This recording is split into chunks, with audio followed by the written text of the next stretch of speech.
খুশি খুশি কইরে মা, দেখ আমি আসছি। তুমি আসছো? কতদিন তোর বুকে নেই না, সাইমা বাবার বুকে আয়। খুশি এক পাও আগাবি না। মা দেখো বাবা আসছে, আমি বাবার কাছে যাই। তোরে বলছি না? কি ব্যাপার কে? তুমি খুশি রে আমার কাছে আসতে দিতেছ না কেন? আমার মায়ের আমার কাছে আসতে দাও। একের তো আর দেখ উৎপাই করতেছে, কোন দিকের এইভাবে আদর দাইতেছ মেয়েরে। কি কইতাছেন আব্বা আপনি এসব? বউ বাচ্চা ভালোতে বিদেশে যাই আসিলা, কোন দায়িত্বটা পালন করছো, কোন কর্তব্যটা পালন করছো?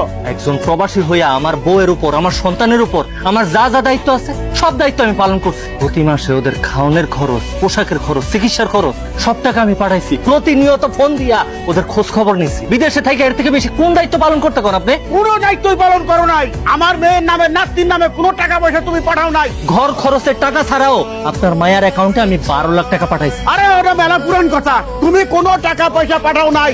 আব্বা তো ঠিকই কইছে, তুমি আমারে কোনো টাকাই পাঠাও নাই, তুমি তোমার মা বোনের টাকা পাঠাইছো। নিজের মায়ের